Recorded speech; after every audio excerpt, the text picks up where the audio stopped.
Good morning, guys. Attendance enabled.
We just wait for a couple of more minutes.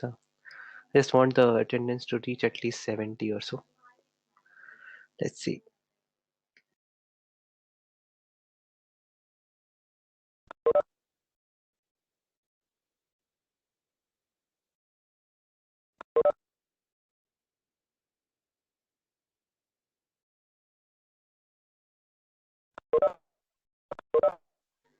And those who are here, please put your attendance.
Okay, I think 70 is what I expected. It has finally reached there.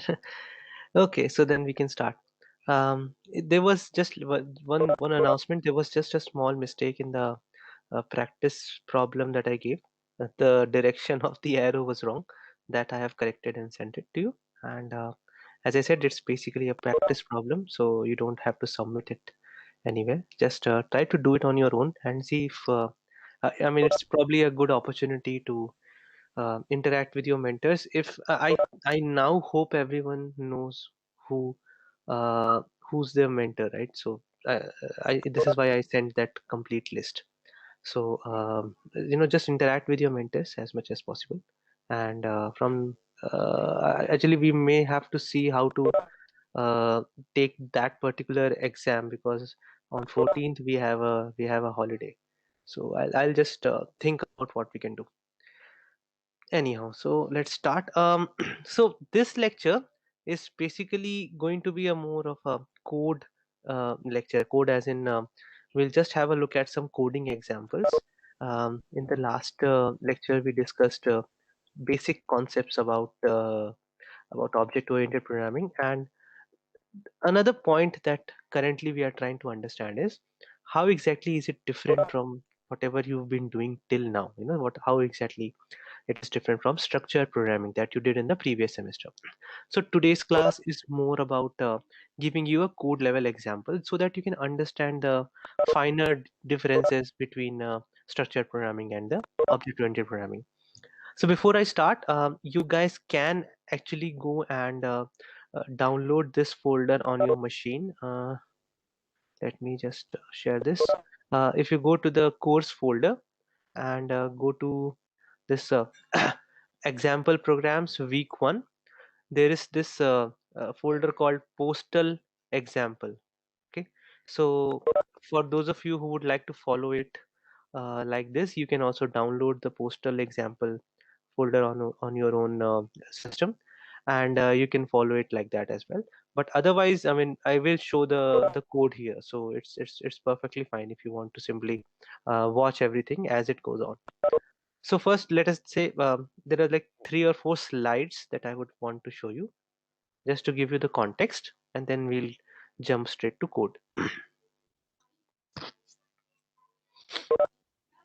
Okay, so this is a kind of a simple example that I have created.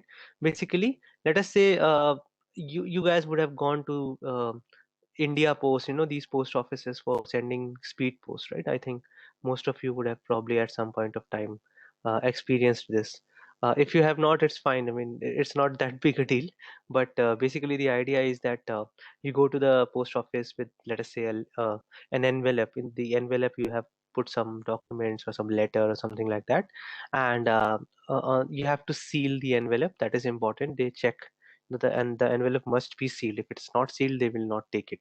And the sealed envelope, you have to write on the sealed envelope. You'll have to write the sender's details, the receiver's details, and your name, the name of the person to which it is supposed to be given to, some more information, right? I mean, basically mobile numbers and stuff like that. So let us try to assume a very simple model of this real world scenario. And yeah, by the way, so when you hand it over to the person sitting in the post office, that person will make some entries in the system, and a request is generated. A specific postal request is generated, and you are given a slip. Okay, on that slip there is a tracking ID. You can come back home, and with the help of that tracking ID, you can check exactly at what place currently your package is, right? And you can check the full report. At what time did it leave your home city, and then through what cities did it actually pass, and then at what time did it finally reach the destination. So essentially what happens is you go to the postal office, and they create a post request for you, right, to send your letter. So so basically this letter has some attributes. The letter has the sender's name, the receiver's name, the sender's address, and the receiver's address. And for now, for simplicity, just assume that here address simply means pin code. I'm not going into details, but it is possible, right? I mean, address itself could be a kind of uh, a complex field, a field where you have more attributes assigned to it, right? So an address could have, let us say, street address, locality, so on and so forth. But for now, to keep it simple, we are just assuming that the address means the pin code. And then similarly, there is a postal service. The postal service is the service which creates postal requests for you whenever you hand over a letter to them to be sent to some place. They create a postal request, and they have to maintain some metadata, some information, with the help of which that online report can be generated, right? So currently assume that we are only keeping the bare minimum amount of information, that what at what time did the letter leave, on what date did the letter leave the starting station, and on what date was the letter finally delivered. So let us say you just need to keep these two pieces of information. So now let us try to imagine, if you are supposed to build such a system, how would you do that? Okay, so what could a typical letter look like? So when you're trying to write some code for it, it needs to have you need to store some pieces of information, right? So first, for example, these are the information that you need to store somewhere. Plus there's one more aspect to it, that a letter could be sealed or unsealed. If it is unsealed, the post office will not accept it, right? So it has to be sealed before the letter can be sent to can be given to the post office. So essentially we need some mechanism to seal the letter as well. From the postal request perspective, what exactly do we need to code? So essentially you will need the letter, that letter that is to be sent. You will need the sent date. You need to store the sent date somewhere, with the date at which on which the letter started traveling.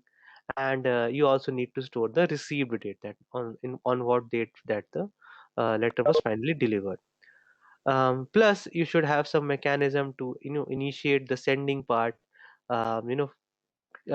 finally storing the finally capturing the part that the letter has been delivered to the receiver, and overall preparing a report that this letter was supposed to go from this point to this point. It was addressed from this person to this person, and all the information that is there. So let us assume that you have to write some code for this, right? And we are going to do that in two different ways: the structured approach versus the OOM approach. So now this is the overall context. We are now going to switch to code. Do you have any queries? Please ask before we switch to code. No? Okay. So let's go straight to the code part.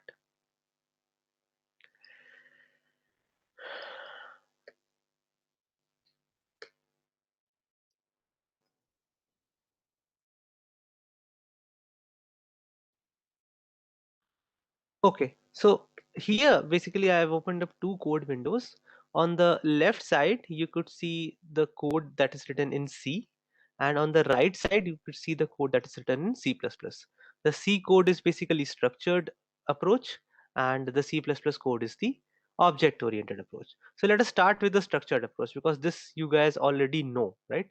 So what have I done is something like this. The first thing I did was I created a structure for a letter. Okay, so this is the first thing I did, that I have this letter structure. It has these fields, right? Source pin, destination pin, sender, receiver, and then this is more like a flag variable, as in it's basically just going to have two values, either yes or no, y or n. Okay, and so this is a structure. So this structure can actually store all the necessary pieces of information that is required for my application in order to represent a letter. Okay, now similarly I have this postal services structure. So what does this so basically this is the the instance of this particular structure, the structure variable that is created of type postal service is essentially that request. the request that you create in order to send your letter from point A to point B. So what are the members of this structure? The first member is a type of letter itself. Okay, so basically it is the letter to post. Then I'm storing the sent date and I'm storing the delivered date. Okay, and this is the piece of information that I need to record. Any questions till here? Is it clear why I have these two structures? What exactly are the purpose of these two structures? Any questions? Any doubts? So can you repeat it again? So if you remember, what exactly is it that we are trying to do? The overall objective that we have is there is a letter, and this letter has certain attributes, right? What are the attributes of this letter? So the letter has a sender, the letter has a receiver, name, right? Sender's name, receiver's name, and then the letters, the source pin code and the letter's destination pin code. And other than that, it also needs to be sealed, that these are some of the things that I need to store. So whenever someone says I have a letter with me, basically these are the kind of questions that I can ask about the letter. Who is the sender, who is the receiver, from where is the letter traveling to, where the letter is traveling, and whether the letter is sealed or not. So these are the questions that I can ask about a typical letter. So now if I want to store all this information together for one letter, how can I do that? I can do that with the help of a structure, for example. So this is a structure. So whenever I create a variable of this letter structure, I can store all these pieces of information, right? I can store some value for source pin, I can store some value for destination pin, I can store the name of the sender, the name of the receiver, and whether it is sealed or not. So does it make sense? What exactly is the letter structure? Now, any queries on letter part? If no, then we can move to the postal service. So now this letter has to be sent, let us say, via a postal service, right? And you have to create a postal request. So as I said, um, just imagine you are the guy in the post office who receives a letter from the user, from someone standing in a queue. So you have to make certain entries and so on and so forth, and you have to keep some data about it, right? So that the user can track the details, when exactly was the letter delivered. So I created another uh, I created another structure here. What are the pieces of information this is storing?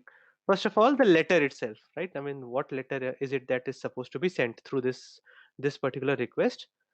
The date on which it was sent and the date on which it was delivered. Okay. I mean, of course, we probably need much more information than that. But this is a very simple example, a motivating example. So what? Are there any doubts about this? Do you have anything that you cannot understand in this much part? Is it fine? Does everyone understand what exactly these two structures mean? Okay, so now this was just about capturing the data. So, Yeah, yeah, go ahead. so what did line later to post mean? Just a minute. What is the line? That later to post. Yeah, so this is so you guys understand the concept of nesting in structures, right? That one structure can have another structure variable as a member variable, right?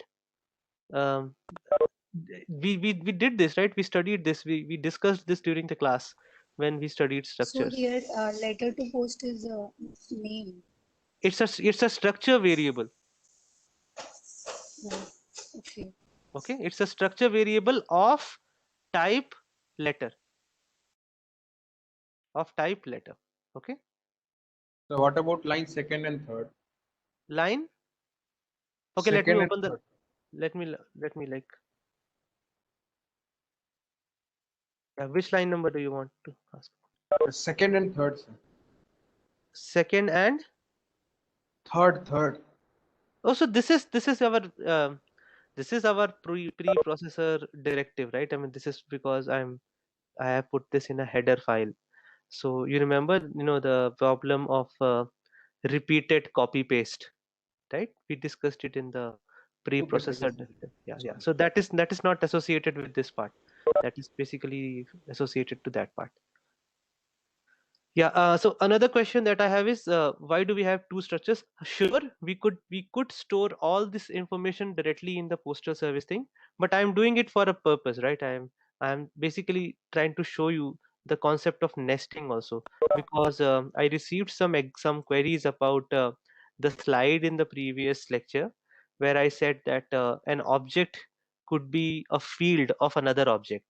So I thought maybe that was not clear to everyone, so I decided to use two structures so that you can understand this. That basically here, letter to post is a type of is a structure variable which is part of the postal service structure. Does that make sense? Why am I doing this? Just to show you that it is possible to have this kind of nesting where I'm storing the information hierarchically. I could have certainly copied all the fields that are there in letter directly to the postal service structure as well, but because letter is actually an entity that is independent in some ways, right? Independent as in, maybe you don't want to send it via India Post, maybe you want to send it via Blue Dart, for example, right? The letter is the same. You understand? This is why modeling is such an important aspect that you need to learn. What we are going to learn, modeling and design, in this course. And these are some of the basics of modeling and design. That the reason I have um a different structure for letter, and I have not copied everything from letter into postal service, is because letter is an independent entity. It could be sent either by India Post or by Blue Dart or by some other entity. Is it clear now why have we created letter separately? Because um, it gives us more freedom, it gives us more uh, flexibility. That maybe if I want to create another structure called Blue Dart Postal Service, I can include letter there as well. Okay, I don't need to create another postal service kind of thing where I copy all the sender name, receiver name, and everything. Okay, so is this part clear, guys? Why do we have two structures? Anyone who cannot understand this, the reason why we have two structures and not one? It is certainly possible to do it with one structure, but from the modeling part, from the designing part, it is better to have two structures. Okay, any other queries? Shall we move forward then? Okay, so till now, whatever we have seen, we have only seen how can we store data, right? Basically, we have data related to a letter, and we have data related to a postal service request. I said that I can use two structures in order to store this data. But the actual, so basically we are currently talking about the noun only. What about the verb, right? Like what how do you actually um, emulate the actual real world process? Okay, what are the processes involved in this phase? First of all, you have to seal the letter. That is a verb, sealing the letter. That is one thing that has to be done.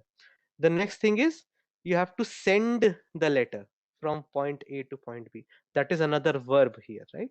And similarly, you have to deliver or dispatch the letter to the receiver. And you need another verb. You need to generate a report that the package started at this on this date and the package reached on this date. So there are four pieces of verbs here, basically four operations that are supposed to be done in this ecosystem. Okay, and how do we implement those verbs? This is the actual part. This is where structured programming is going to be different from object oriented programming. Let us say I have written a main function now. Okay, this is the main function. The first thing I say is, let us create a letter, and for that I have created a function called create letter. Okay, so let us go to create letter. So in create letter, I am taking some inputs, some parameters: source pin, destination pin, sender receiver, right? And then basically with the help of malloc, I'm just creating a new instance of letter. I'm copying all these values into the different member variables, and then the sealed variable, I'm just putting it as n. Okay, so essentially I have created a letter here, and this letter is unsealed currently in the beginning. Okay, is this part clear to everyone, what exactly this function create letter is doing? Any questions about create letter?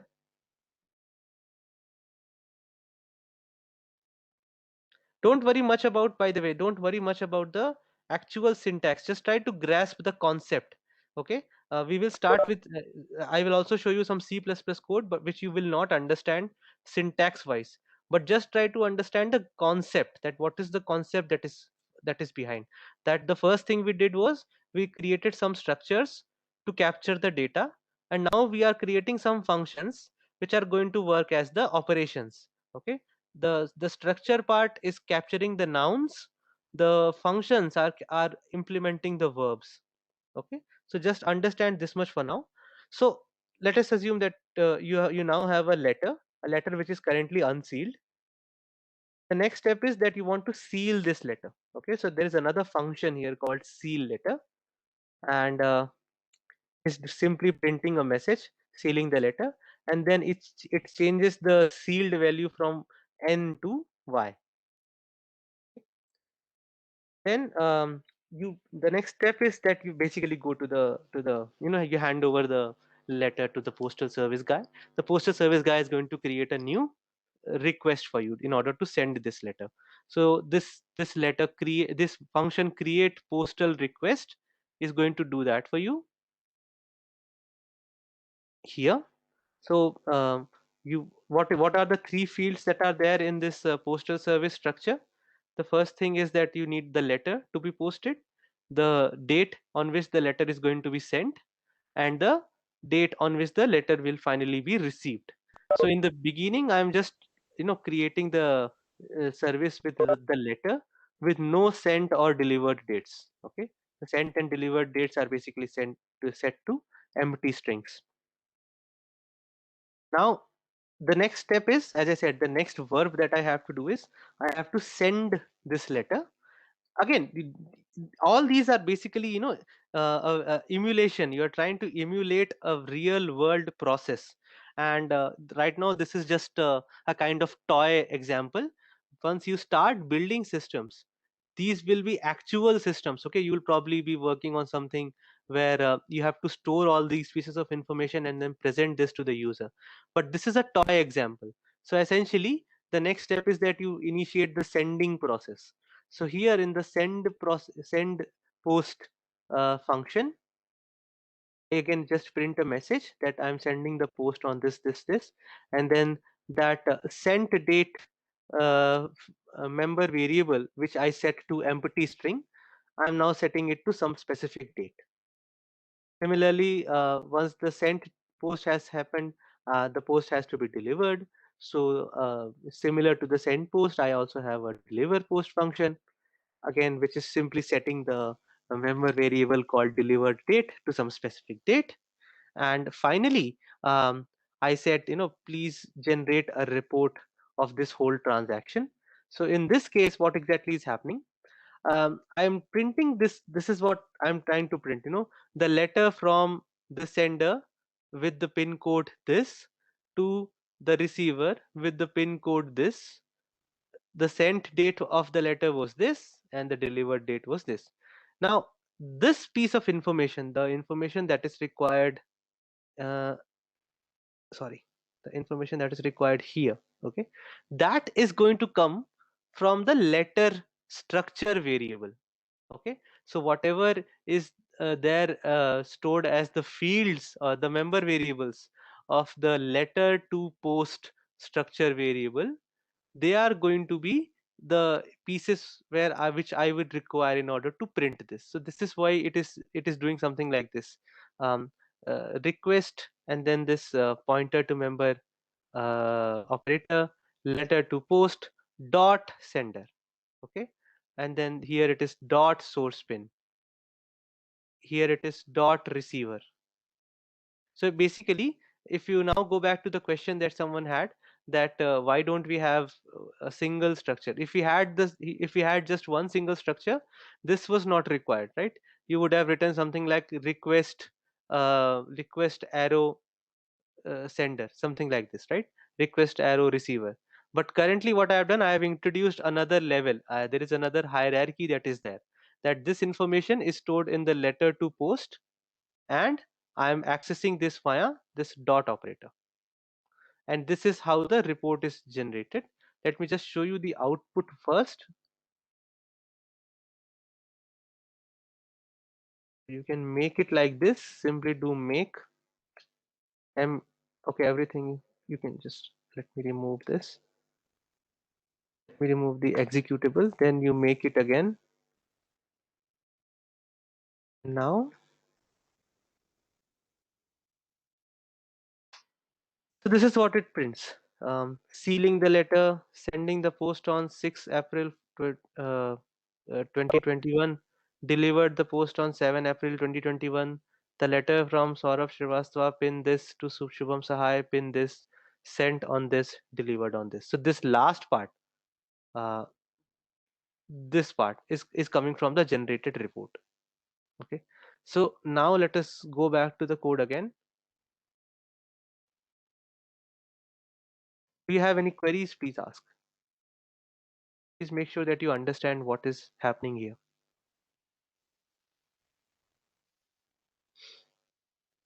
So let me again, don't worry much about the actual syntax. Let me summarize whatever we have done here. We have created two structures. The reason for creating these two structures is that we need to store some data. Okay, I need to store, let us say, the letter sender, letters receiver. I need to store the date on which the letter was posted. I need to store the date on which the letter was delivered. So we need to store this data somewhere. So for that purpose, we have created some structures. And then this, so as I said, this is basically just the data. There are no operations being done on this data.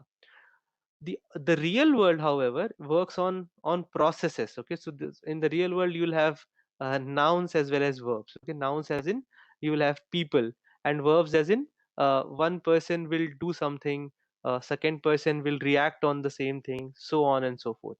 So this is the idea, that in structured programming, you capture the data as part of structures or some variables, and then you have to write functions in order to implement those operations, the verbs. Okay, so all these functions that I have written here, this generate report, deliver post, send post, these are essentially the operations in this ecosystem.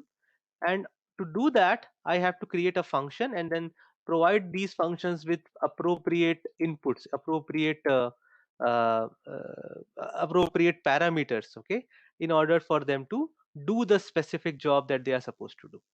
So this is the overall idea of structured programming. You are aware of this already. Okay, but if you still have any doubts, please ask me.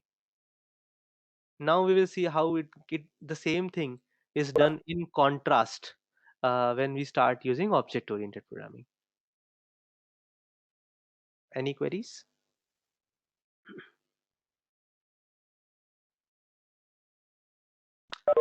Okay, so let's now see how do we do the same thing using an object oriented approach. Okay, so let's go on the right.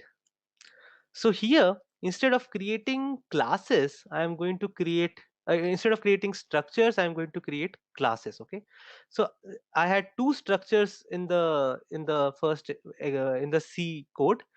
I have two classes in the C++ code. Again, don't worry about the actual syntax. Okay, we will study C++ formally from next week onwards. Okay, this is just to give you the idea of how object oriented programming works. For all that mattered, I could have given this example in Java or Python or some other language. Okay, you don't have to worry about the syntax today. Just try to grasp the concept, how the concept is different between structured programming and object oriented programming. So I create a class here called letter class. Now if you compare it with, let me open up the letter structure also.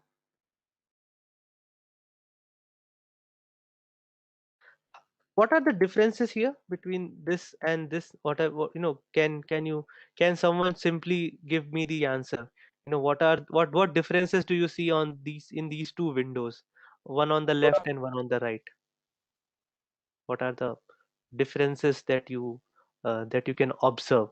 Don't worry about the syntax. Assume as whatever you want to assume about the syntax here. Don't even worry about private and public and all that stuff. Just whatever code you can understand. um, Probably you can understand that these are function declarations. They are not definitions, but they are declarations, right? So you understand that these are function declarations. Now, based on your knowledge, what can you comment? How is the code on the left? So how is the letter structure different from the letter class? Can anyone answer this?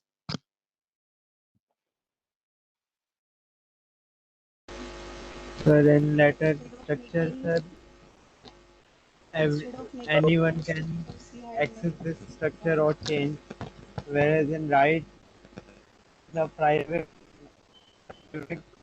variables can be accessed by the class only, not the other classes. Okay, so yeah, so basically, this is something that we will study.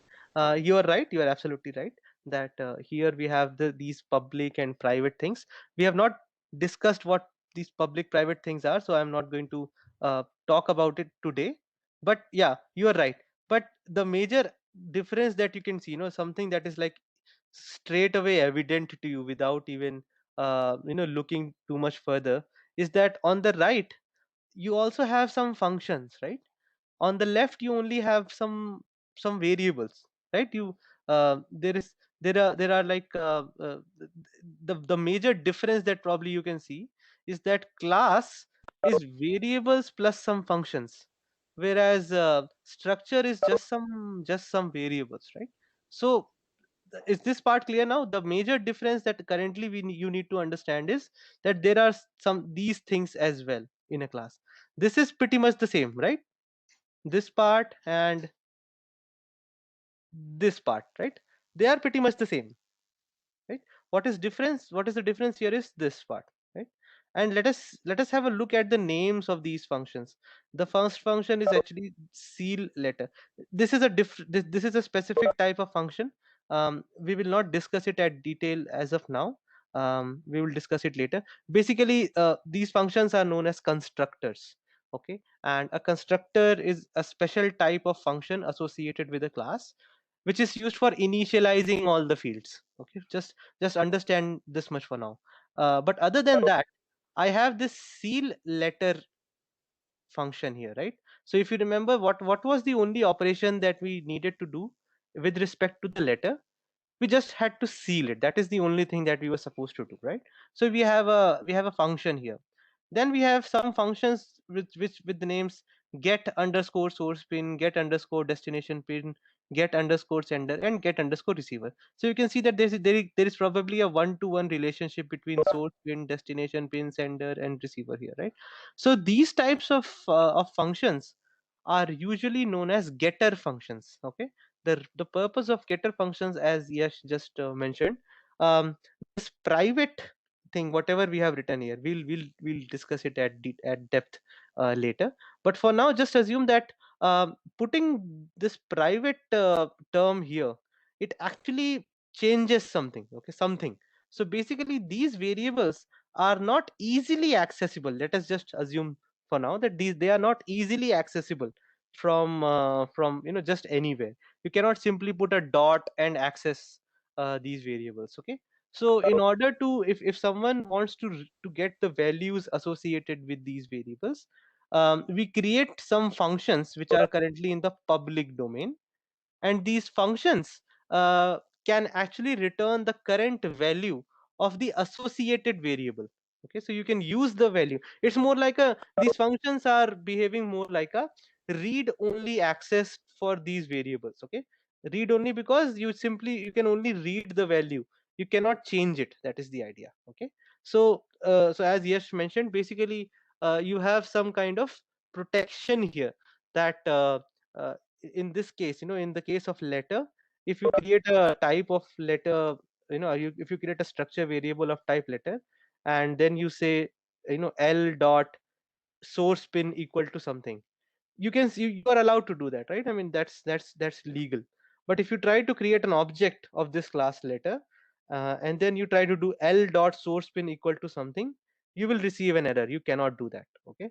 And that is because there are some privacy settings here. And in order to and the proper way to actually get the value of source pin is by calling this function get source pin. So I'll do something like L dot get source pin.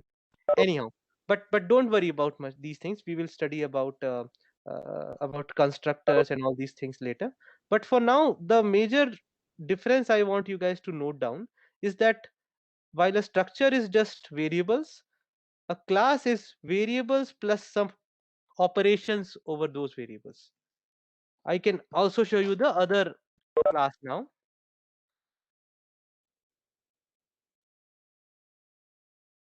and you can compare it with the.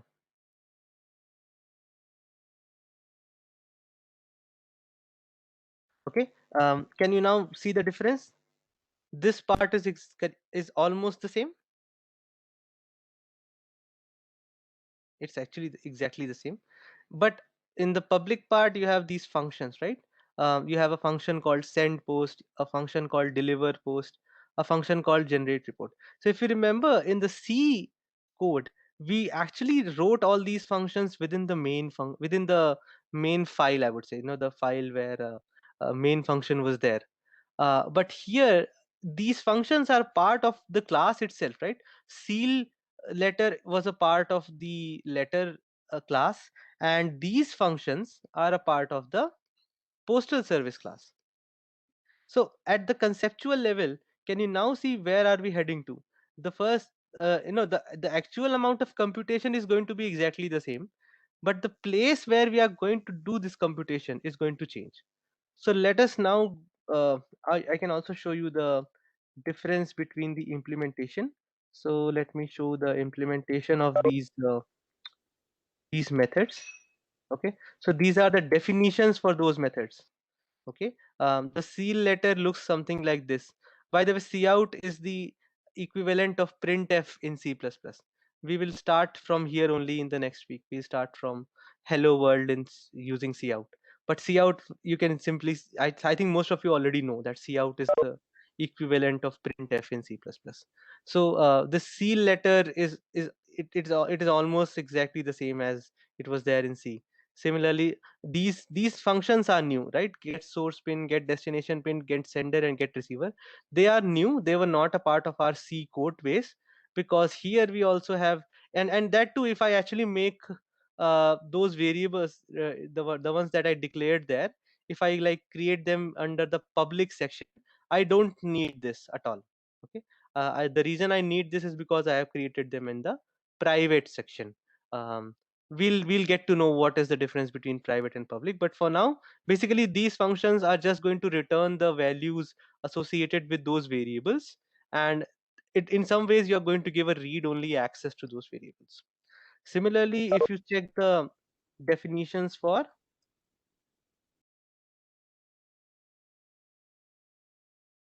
these functions, send post, it is almost the same as you saw in that C code. Deliver post, pretty much the same thing, right?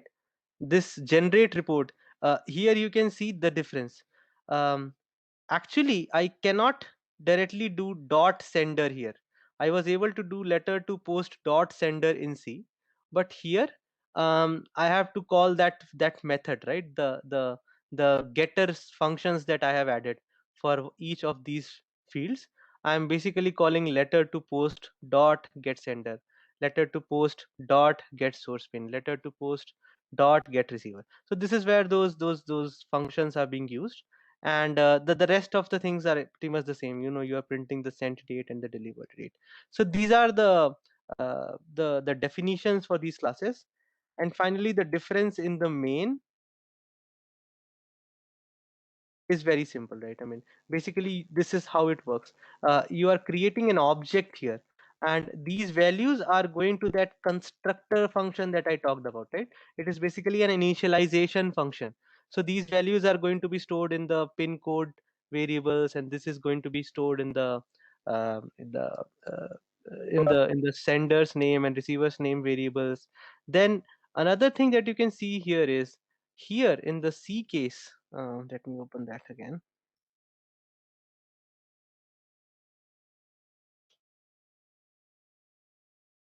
In the C case, these functions were kind of independent functions. Okay, you wrote them. These are peers of your main function. But here, these functions are not really peers of your main function. You have to use this letter dot or request dot in order to access these functions. Why? Because these are not simple functions that you can simply call like these. Okay, like whatever you did here. These functions are essentially operations, and these operations belong to a particular class. Okay, so now at the the crux of the matter, the difference between the structured programming approach and the object oriented approach is that in the object oriented approach, you not only have the data at one place, but all the operations that are going to happen on that data also reside um, in the same family, let us say, in the same home, let us say, right? So the seal letter method is a part of the letter class, whereas the send post method is a part of the postal service class. Okay, so this is where the approach is different. Okay, you're doing exactly the same thing. If I let me just if I run the code,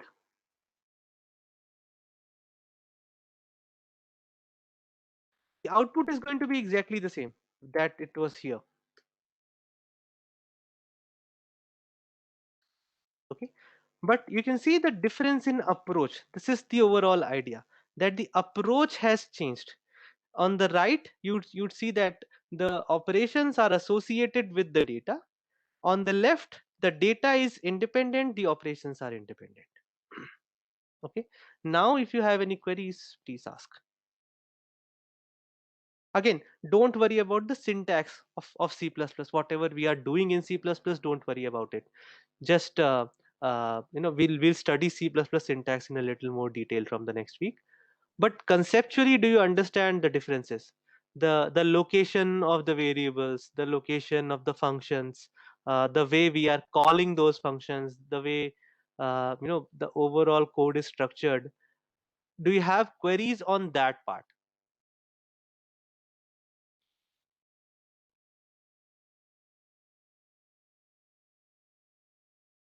No questions?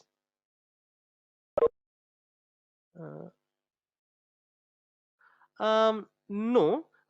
If you actually create these variables, so this is basically best practices actually, Ria. That normally what we do is we create the variables as private, and we make the functions, the methods, as public. It's a general convention. You don't have to follow it always. Okay, it's not necessary. But the general convention is, do not allow direct access to your fields. Okay, provide the access via some function. Okay, you can also have functions to set the values, by the way, right? The set of functions that we used in this example are known as getter functions. You can also write setter functions, for example. So you can write something like um, we can say that dot as instance of, yeah, that is basically the same. The dot operator is being used in the same fashion as it is with the structure.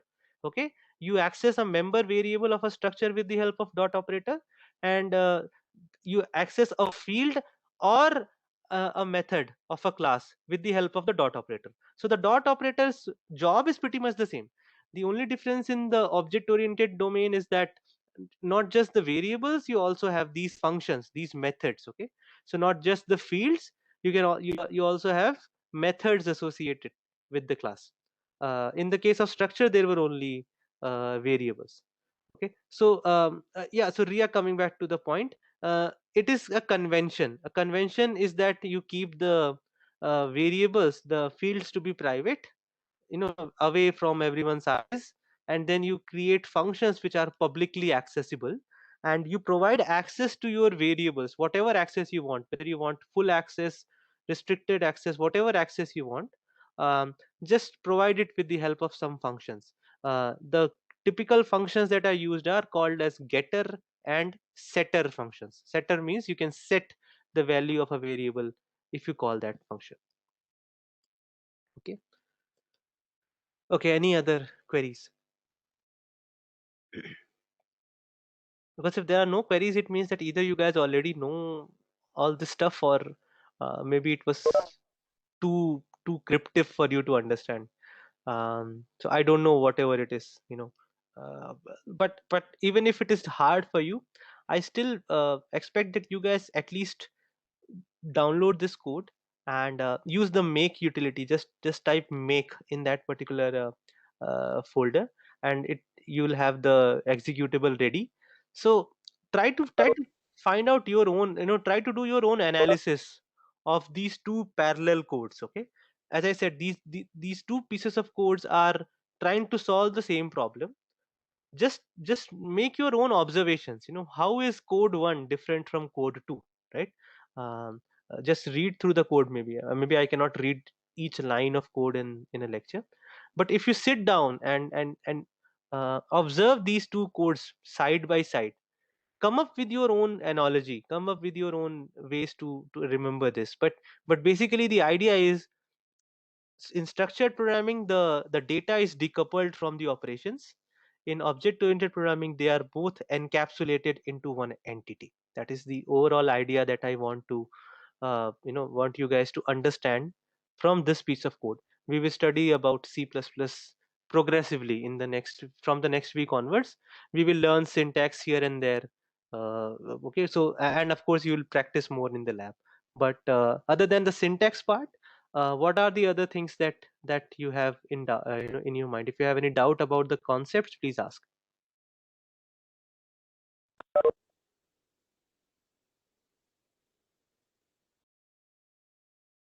Yes, you can, not the getter, but in order to change the variable's value, you basically use setter functions. Okay, let me also give you a simple example of what a setter function would look like. I think we had a setter function in the person class, I guess.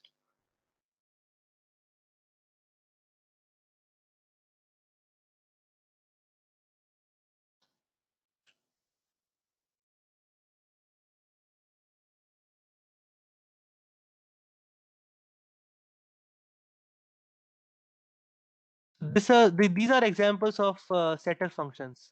Okay, set f name, set l name. You basically pass it a value, like you can see here. Okay, so I say player dot set f name Rohit, player dot set l name Sharma, and these are the examples of setter functions. Okay, so it is very similar to getter functions. The getter functions simply return the current value of a particular field. The setter functions take a new value and set it to the fields. Okay, so you can also change these values with the help of functions, and this is a common thing in getter and setter functions. Any other queries, guys? But you now understand that basically the idea is you keep the fields away from the eyes of the world, and you force the rest of the world to use your class in a particular fashion. That you force them that whenever you want to change a particular value, you must go through this function. In that function, in the setter function, you can actually put a number of validations. Okay, you can say that this value is invalid, I am not going to set it, or this value is out of range, or even though I have provided a setter variable, I probably need to check some conditions before I will allow you to change the value, so on and so forth. So you can write all sorts of logic within the setter functions in order to restrict when and how a value can be changed. That is the idea, right? If you simply assign it, then it means that it's basically just go through. You call the setter function and you change the value, but you can implement a lot of logic here. That is the idea. Here you can put some logic, here you can put some logic. That is the idea, with the help of which you get more control over how and when your variables are changed, your fields are changed. Any other queries?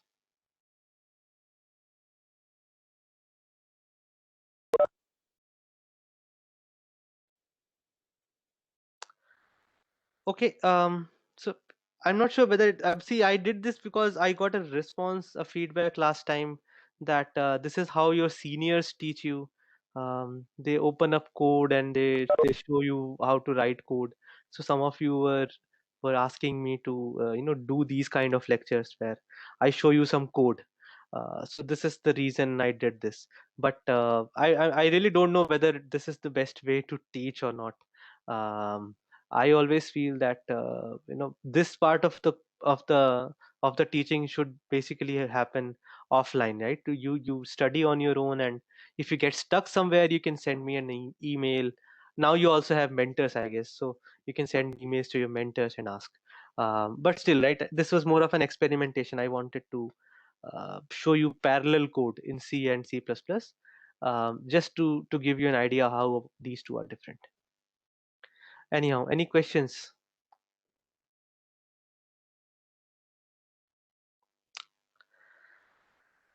Okay, so in that case, we'll just let me stop sharing. So we will meet next week.